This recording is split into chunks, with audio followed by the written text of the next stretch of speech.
And a good Monday evening and welcome to Time Out right here on TVMB. Tonight we're going to talk about AHL hockey, Memorial Cup hockey, and NASCAR starts its season.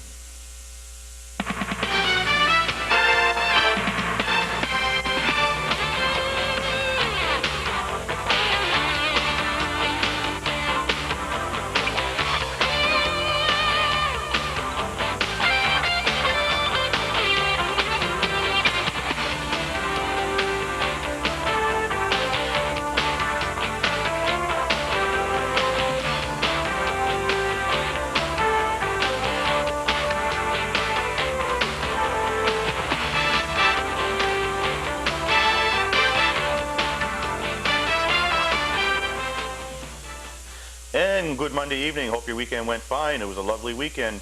Bruce, the AHL Flames go down burning 4-0 against the Fredericton Canadians. I don't know what more they could have done. The goaltending in Fredericton was just phenomenal, whether it was Jose Theodore or Mathieu Garon. Either one, I think Michel Therrien could have went with and was quite happy with the results. Yep. Yeah, they played good hockey for 2 of the 4 games, basically. They should have won game 1. Theodore robbed them in that one, no doubt about it. He's a National Hockey League goaltender, we all know that. And game 4, they played probably their best game of the series, and they should have won that one. So really, it should have been 2-2 at that point, but what can you say? I mean, they played hard. They get great goaltending in Fredericton, and we basically did not get that. So that's the storyline. The Flames obviously didn't get their offense that they needed from Martin St. Louis, Eric Landry. They got a little bit from Nat Domicelli, but they just didn't get the offense that they should have from those 3 players that was highly expected. I mean, Nat Domicelli, you want to talk about NHL players, Nat Domicelli was in Calgary pretty well all season. He was only here for a brief stint off and on, and then he was in Calgary for the remainder of the season. So they should have got more production, I think, out of him. But defensively, I think right now, I think the Flames really have to look at their defense there. I mean, they weren't that strong on defense. They had a few rookies there. The late addition of Wade Belak, which was an NHL defenseman, he looked pretty good out there until he hurt his hand in a knockout punch, I guess we'll say. And it was unfortunate they didn't have him in Game 4. But Matt Odette stepped up. I mean, he hadn't played in quite a while, and he stepped up in there. But I think anybody who's reading the paper here locally the last couple of days is seeing a real slap in the face that would be a Flames fan, where Steve Bancroft is really holding his own, I guess, and pulling the Providence Bruins along possibly to the Calder Cup final this year. And it's a real slap in the face for St. John fans. And they're wondering, why did we loan a key defenseman like that? And maybe some of these season ticket holders deserve an answer from the Flames brass. Yeah, you see players loaned off quite often in the AHL, but it's not to another AHL team. You're off to the IHL normally. The way that happened, too, was just the worst scenario I can recall in the history of the Flames, where they loaned him to the Providence Bruins and he played against us the same night. So that was just ridiculous, and that was a stab in the back of all season ticket holders and fans for sure. And the second problem is when you have Belak out hurt and a guy like Bancroft not here, David Cooper has to play a regular shift, and that kills him back there too. Easy now, go easy on He's my your boy. buddy now, isn't he? No, I went provincially on that, and I said, no, he was not my boy. I just kind of made poke fun at that and said, there was my boy, because everybody was down on him, and I thought, well, I'll take the underdog. But he had a pretty good playoff run. I mean, he didn't cough up too much. He was a plus once in a while. I got to laugh at that one, because once in a while, after he finished minus 38 or something like that in the regular season. So a defenseman is expected to finish in a minus category. I mean, not too often they can finish in the plus category, because you are on there more than some of the forward players, unfortunately. So we'd figure maybe a minus 10 or 12 maybe, but when you get up to minus 38, and you're the cause of probably half of those on giveaways. Well, Cooper had about 5 or 6 points in the Lowell series. I think he was -3 for the series, and that's hard to do. Yeah, that's pretty good, because against the first place team in the Atlantic Division, which was a pretty good team for a while, and then obviously it seems like they lost steam on the way in. I'm disappointed. I thought the Flames could take Fredericton, and really, like I said, a few things happened where other teams control. Really, I mean, to be honest, Jaguar let in 2-3 soft goals in Game 1, and it didn't really recover from that. So, and when Garon and Theodore were great. Bottom line, right there. I can't help to think of the fact that a few years back, Cape Breton went on to the Calder Cup final, won the Calder Cup, and they were bye-bye. They were gone out of the Atlantic Division. Moncton Hawks, they go on to the Calder Cup final, lose out, bye-bye. They're gone out of town. Here's Fredericton going possibly to the Calder Cup final. I'm not going to rain on their parade right now, but a good possibility. I mean, they do have a good club there, and they have some good goaltending. They could go on to the Calder Cup final. They're moving out of town. Bye-bye. I mean, what's the Flames got to do? Say they're moving out of town now to get another chance to go to the Calder Cup final? Well, they made it last year. I mean, you can't be there every year, I guess. I mean, Calgary still got the 3rd best ranked prospect system behind Buffalo and Colorado in the Hockey News rankings earlier this year. So we're going to see some good young players here next year as well. Some more good young goalies coming in. Evan Lindsay, Ty Garner, and Sorkin will be a couple years away. And and that was before they picked up this Regler, I think his name is, the defenseman, Ryan Reglin, the guy from Colorado's system in the Theo Fleury trade. So they got some good young prospects coming. What they still have to do is get some veterans that are going to be here for the whole year. Well, they need a new general manager because Al Coates has re-signed his contract. They re-signed his contract up in Calgary, and I just cringed last night when I heard that on Hockey Night in Canada. I just said, oh no, what are they doing? Here's more Europeans coming here that are just going to be duds, and they're going to go back to Europe and play. But I don't know. And another rumors around town, Bruce, is that Jerry Fleming is going to be coming down as an assistant coach here, that Jeff Perry is going to be bye-bye, gone out. He's going to follow on Bill Stewart's tail wherever Bill Stewart lands. And there's quite a bit of strong talk that I've heard through the hockey world that if Scotty Bowman steps down, that Bill Stewart's going to step in there because he made some pretty good contacts there. And I figure, boy, that's some pretty big shoes to fill if he's going to step in there. And the other talk is down in Tampa. They're going to get rid of Demers down there, and Bill Stewart will step in there. But if Jeff Perry does go wherever Bill Stewart's going, he will have some pretty good, a pretty good captain there in front of him, and he'll be the first mate along with him. I'd like to see Jeff Perry go to Major Junior and be a head coach somewhere myself. I mean, he can be an assistant coach all he likes, but he's never going to get a shot with the big time running a team himself unless he goes to the Canadian Hockey League, develops a team himself, and coaches it for 2 or 3 years. I mean, that's what Bill Stewart did. That's the way he got to where he is now. So I think that's the way he has to approach that, really. Yeah, I've been talking to a lot of people, and they're saying that when the Flames do, and if they do move out of town, a lot of people would like to see the Quebec Major Junior League come here. They realize that the dollars are not going to be there, like as far as apartment rentals and things like that, because all the players are billeted out, and these players have to go to school and whatnot. Well, they're still going to be in the community. They're more involved in the community than pro players are, as we know in Bathurst. I mean, we see a lot of articles there, and same as in Moncton and in Halifax. So I wouldn't mind seeing them come here myself. I think it'd be a real nice product for a lot of people are getting maybe a little tired of the AHL product, and the dollar is not as great anymore to come to AHL games. So I think a lot of people could afford to go, and they could fill the rink every once in a while for a major junior game. Well, I mean, I prefer the AHL totally over major junior, and I think any real hockey fan in Moncton, Halifax, or Bathurst they would want the AHL to come back. They want the AHL, but they're happy with what they have right now. They're happy with what they have, and I would support the major junior product as well. Let's face it, you can watch a major junior player develop, and then later on see him play in the AHL or possibly the NHL later on, and it's not a whole lot different than watching AHL and then later on seeing them go to the NHL. So it's a similar process, except you're not going to see as many going to the NHL because a lot of them never get drafted, and they're just playing out a career till they're age 20, and then that's it. And the Quebec League, I think everyone's aware the Quebec League isn't quite as strong as the Western or the Ontario League, really, when it comes to overall talent. I think Quebec League, you have probably 3 or 4 or 5 guys that will be drafted on each team and might make it. Ontario and Western Leagues, it's higher percentage than that for sure. But yeah, I'd support it. I think most fans would if the price was right. Don't charge $3 for parking as well. That would help. Well, you're getting your shot in there. I'm not going to condone that one. I'll tell you that. I'm just going to stay out of that one. But we had a chance to talk to Rick Vibe after the game, and we also had a chance to talk to Jerry Fleming after Game 4 when the Flames were swept 4-0. And Rick Vibe basically just says that he was beat by a better team. Goaltending made a bigger difference there, and he thinks that he might be a better coach next year, even though he is basically a veteran coach, but in a different hockey league. So it's altogether different here in the AHL. It's a little bit faster. It's a little different. You got bigger guys, and there's not so much of the monkey business going on as there is in the East Coast League, where you got a lot more fighting and you see a lot more players with 400 penalty minutes in the season down there, as opposed to up here. So we're going to go to that clip right now, and after the break, we're going to come back with Byron Bartlett of the MassCar Tour. Jerry Fleming, feelings on the series?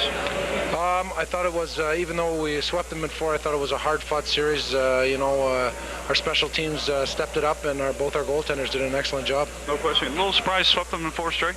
Yeah, I was a little surprised. I thought during the course of the year the teams matched up pretty evenly, and I thought it would be a little bit closer as far as games are concerned. What can you say about the goaltending for you guys? Excellent. Yeah. Excellent. I think Matthew stepped in tonight. It's nice knowing that the guys believed in him, and he stepped up to the occasion, and it's nice knowing going into the next series that we have 2 capable goaltenders. Status on Theodore for the start against Providence? Oh, he looks fine. We're going to take a couple of days off and rest the tubes and recharge the battery and get back at it Saturday evening with a practice, so I'm pretty sure Joe will be ready to go. Now, of course, you got to go up against Providence. Tough team all year, just fire wagon hockey all the way around. What are you looking for in that?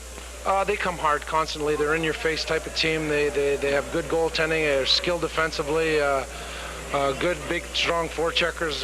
We're just going to have to play them a patient game there. We're going to have to play a good trap, and hopefully our goaltenders play the same way they did in this series.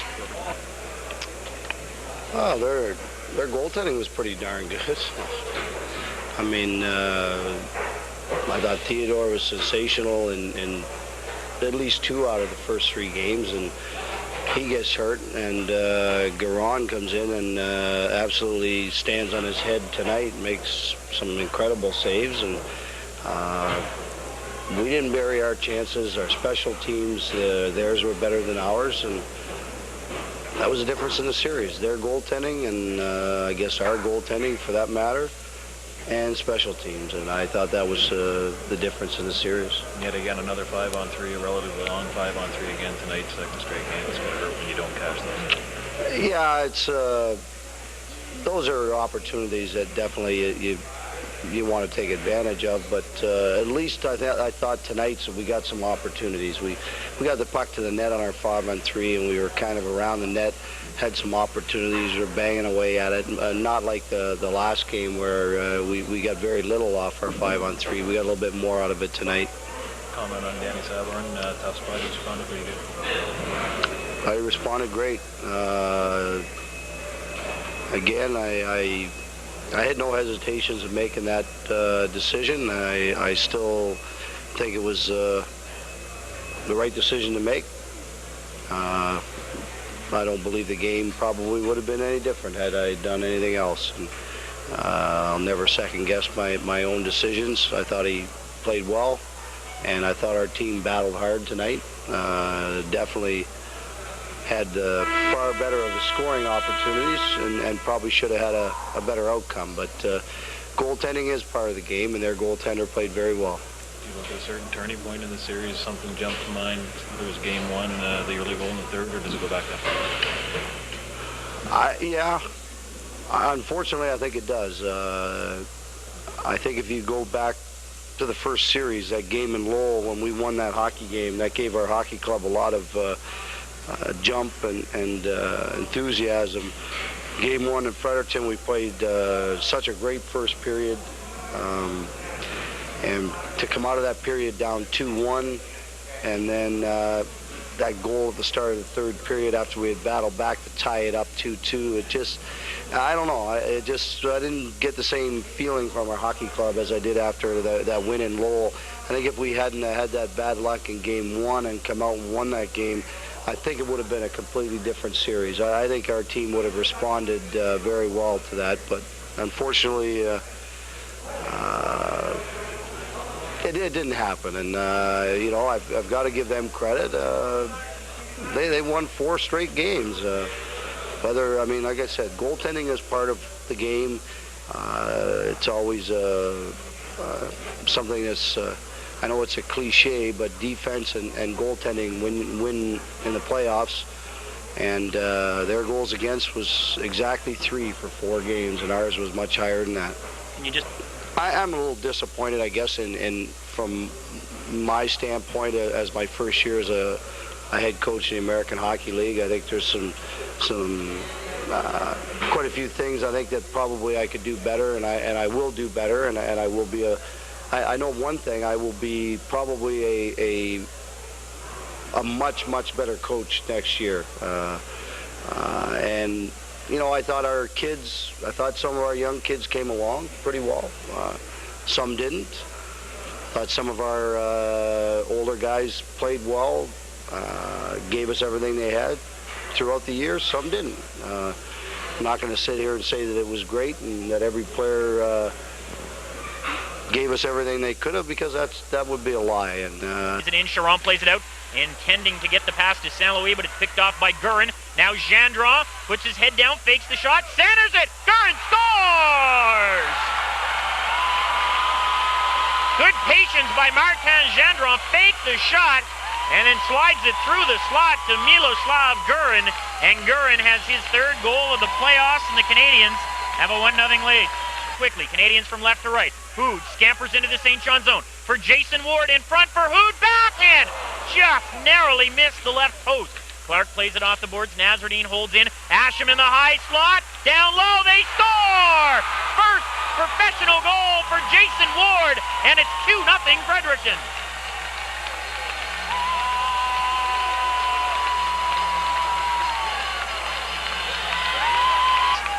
And it's deflected off the glass right in front of the penalty box. Eglin loses it. Now Jean-Francois Wu moving in. Backhand, rolls on net. Save, rebound. They score.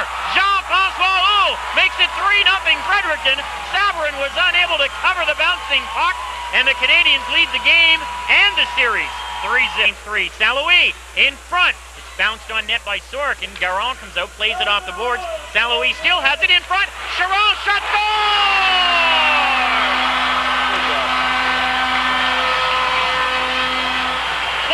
Short-handed goal of the series for St. John. They trail 3-1. Well, boy, if that doesn't give you a lift, I don't know what will. Martin St. Louis and Eric Chiron, what a job on that chip. Playing short-handed, they were all over the Fredericton players, and a great job, a good passing play by Chiron and St. Louis, getting it out to Eric Chiron, the shot right between the 5-hole. Good job. That has to give this team a lift. Steps around Scoville, who stuck out the knee. Ward in the right corner, plays it in front. King with a shot. That one deflected away by Scoville as Ward is taken out by Clark behind the St. John net. Back the other way, here's Cowan moving in. Now we have a whistle as Ward and Clark mixed it up, and are they going to scrap? Looks like they might, and now they are, as Chris Clark gets Ward's helmet off and hits him with a right hand. Now Ward with a right, Clark with a big right. Now they're in tight, tying one another up. Clark comes over the top with a heavy right hand on Jason Ward. Both players have lost their helmet, and now they twist one another around. Clark turns to the left. Now it's a wrestling match, and the linesman will intervene. It bounces off the boards to Domicelli. Domicelli down low. St. Louis to Sorokin. Winds, fakes the shot. Another penalty coming up. It's loose in front. Domicelli. Cooper from the point with a shot, bounces in front. Alamov. Score! No, it's no goal. Waved off by Brad Watson. St. Louis tried to center it. Romanis will play it off the board. Going for the empty net. He scores. 14 seconds left on a breakaway against Danny Sabourin. DeLille scores! And welcome back into the second half of Timeout right here on TVMB. We're joined right now by Byron Bartlett of the NASCAR Tour. Welcome to the studio, Byron. Well, thanks for having me. Byron, give us a brief background, maybe back a couple of years of what you've done with NASCAR. I know you took basically last year off, and you did race in '97. Raced in '97. We had a decent year. We didn't have what you call a real good year, but we had a decent year. We proved it, I think, to ourselves that we could run with those fellas. Last year, we took the year off, and we wanted to acquire better sponsorship, which we did get this year through a company in town called Fluid Technologies. They come on board, and they're getting us to the racetrack every week. How difficult is it to get sponsors for this? I mean, I know the dollars are tight now, and everybody's watching every little penny, and they don't want to give up to a losing team. I guess basically they want to make sure you're a winning team, and that they're noticed and they're well publicized as a sponsor. So how tough is it to get sponsors? It's tough to get sponsorship. St. John's not really a hotbed of racing. We don't have a hometown racetrack. The closest track to us would be Fredericton or Shediac. So for guys in St. John, it's tough. If you can get lucky enough to get somebody that owns a business that's interested in racing, it's a bonus. And with these guys here, we've got them interested, so we're looking good. I suppose a lot of the local auto parts store are just really tired of the people knocking on their door and wanting, a little bit here, a little bit there, and after a while they just exhaust all of their monies to sponsorship, I would imagine. Yes, it's an expensive sport. Anybody that's into it is spending a lot of their own money on it. And over the years, guys have been going around to the, like you say, the auto parts stores and trying to get the sponsorship through them. And the people in that business have been asked quite a few times. Yeah. Bruce? Okay, just Byron, for a few of the people out there that don't follow racing closely, could you just tell us what the NASCAR Tour is and what it's all about? NASCAR Tour started, I suppose it was 1980 or 81. It was a bunch of fellows that had modified cars, which were a little bit more speed equipment on them than the other classes of cars. they all banded together to start a tour that you would go to each province. And so what these guys did is they started it, and it's a driver's tour, and the drivers kind of run it, and they have people appointed in different positions to look after the marketing end of it, and to make the rules decisions. And they kind of take it from there. Okay. Now you guys, it's a MassCar tour, it's just the Maritimes, right? Just the Maritimes. Do you guys race against the CASCAR tour as well, the guys from Upper Canada? The CASCAR tour, their cars, they're a good race car, but maybe they're not quite what our cars are. Okay. I believe we've got more motor and more suspension. Our cars probably are a little faster. It's just that they're from Upper Canada and they get marketed a little bit better than what we do down here. For sure. Okay, who would be some of the top drivers in the tour right now? Wow. Wow. A lot of us have heard of Scott Fraser. I guess he was a champ the last couple of years. Scott Fraser is probably the best in Atlantic Canada. Now, I don't know if he's going to race with us this year. Oh, really? I hear he's going to do some bush races down south. Oh, really? Nothing really concrete yet.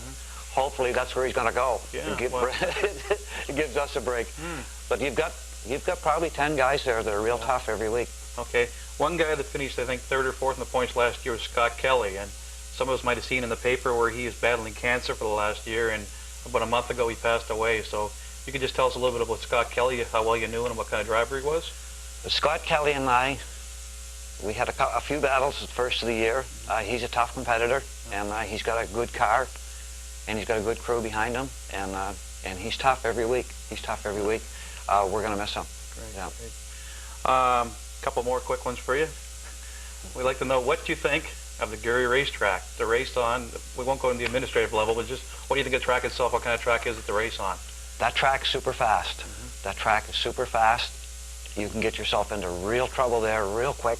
I went to watch a race there Saturday night. Right. And some guys tore up some cars.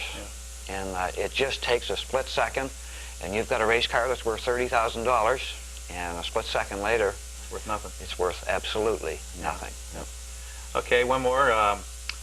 I'm a big NASCAR fan, as I'm sure you are, and Barry is. I'm just wondering, in your opinion, why you think there's no Canadian drivers on the NASCAR tour in the States? The big Winston Cup and so on, even the Busch.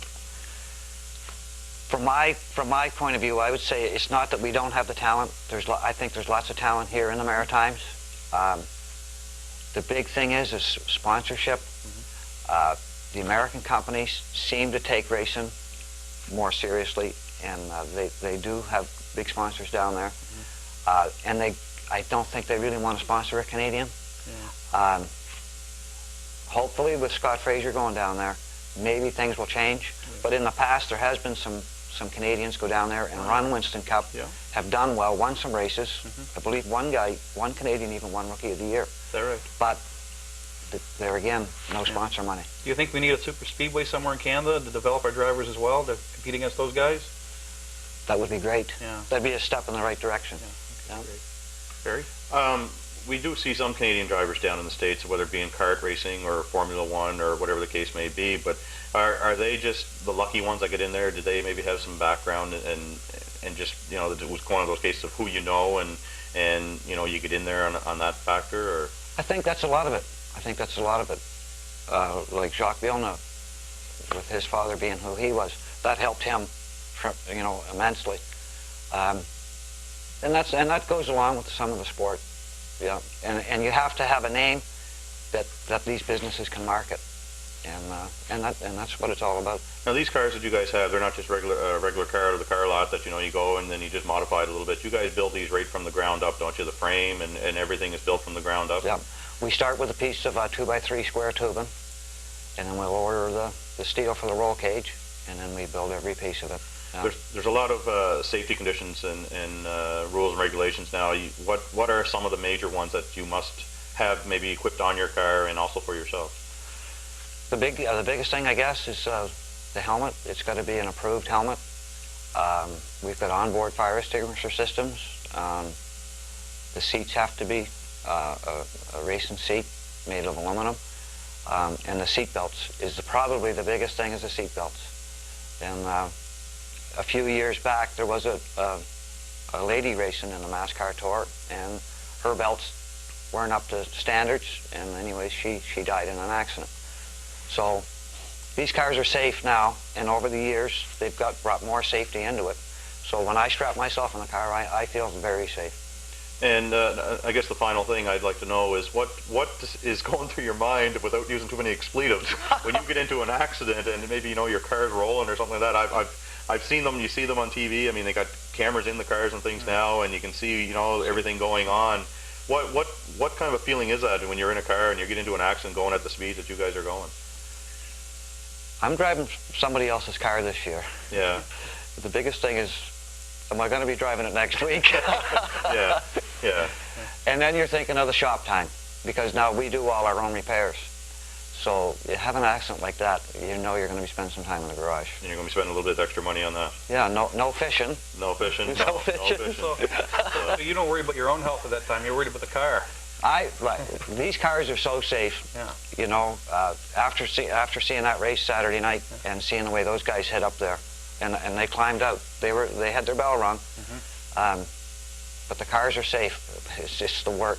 Yeah, that's the part that most owners cringe at and whatnot. Oh. So what car do we look for that you're going to be driving in? What's the number, and when's the next race?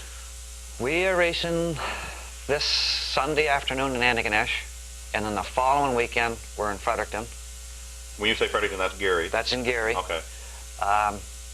Those are the two races that I know of right off.